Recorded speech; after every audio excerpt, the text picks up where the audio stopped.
शास्त्रों में लिखा है, अभी हम लोग प्रयाग जाएंगे, तीर्थराज प्रयाग, महाकुंभ पर्व है। उस महाकुंभ पर्व के समय लघु भारत नहीं, एक प्रकार से लघु विश्व वहां उपस्थित होने वाला है। कम से कम 40-50 करोड़ लोग इस जोर की तैयारी हो रही है।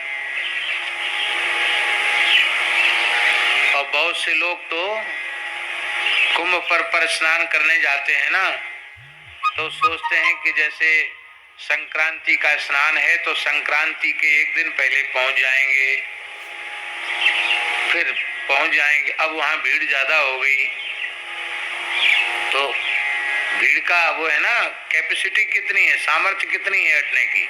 तो हमारे सामने ऐसी घटनाएं भी घटी हैं कि ज्यादा भीड़ हो गई, तो जो लोग स्टेशन में पहुंच गए जंक्शन पर, उनको पुलिस ने वहीं घेर लिया, वहीं जंक्शन पर ही कहा यहीं खाओ पियो, यहीं रहो। और फिर वापसी उनकी टिकट थी, ध्यान से सुने, तो वहीं जंक्शन पे रहे आए, वहीं खाए पिए, वापसी टिकट थी, फिर बैठ के। और स्पेशल ट्रेनें चल जाती हैं, बैठो बैठो, जाओ जाओ, भीड़ कम करना है, चले चले। ऐसा भी होता कि गए और वहां तक गए और नहाए भी नहीं, दर्शन भी नहीं किए। और बहुत से लोग ऐसे होते जो जाते हैं, अब उनको इतने किलोमीटर दूर तो पार्किंग बनाई है टैक्सियों की, बीच में कुछ वाहन मिलना नहीं है, पैदल पैदल आदमी कितना चलेगा। अरे भैया हम तो कहीं नहीं जाएंगे, हो गया हमारा कुंभ। हम ये बात इसलिए कह रहे हैं कि एक तो इसलिए कह रहे हैं कि मुख्य तिथि पर जाओ तो उसके 2 दिन पहले पहुंच जाओ। और अब तो बड़ी व्यवस्थाएं, सब श्रम भी होगा, धन का व्यय भी होगा। होगा कि नहीं होगा?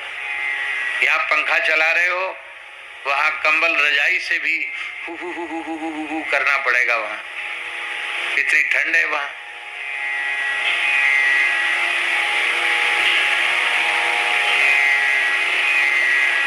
इतना सब कष्ट सहोगे और त्रिवेणी में स्नान करोगे तब पुण्य प्राप्त होगा। अब हम जो बात कह रहे हैं, आर्ष वचन, भगवान व्यास कह रहे हैं, गो माता के पीछे पीछे चलकर जो गो गाय के खुरों से उड़ी हुई रज, वो जब किसी व्यक्ति के ऊपर पड़ती है तो उसे त्रिवेणी स्नान का पुण्य प्राप्त हो जाता, कुंभ स्नान का पुण्य प्राप्त हो जाता। अब लियो साहब, 12 साल में एक बार कुंभ आएगा और गैया चराओ, गैया के खुर की रज ऊपर पड़ जाए तो कुंभ स्नान हो गया, तीर्थराज प्रयाग का स्नान हो गया, 2 पैसा भी खर्च नहीं हुए। इतनी महिमा है गौ सेवा की। और समस्या तो यही है, क्लिष्ट साधन ही लोगों को लगता है कि हाँ हमने कुछ किया, हमें कुछ पुण्य मिला। सरल साधन करने पर लोग अरे कुछ नहीं, राम राम करने में क्या। अरे भैया, एक राम नाम के पुण्य की बराबरी सभी वैदिक कर्म एक साथ हजारों बार किए जाएं, उनसे जन्य जो पुण्य होगा वह पुण्य, और एक बार श्री राम नाम के उच्चारण का पुण्य, उस पुण्य के 16वें अंश की बराबरी कोई सत्कर्म नहीं कर सकता।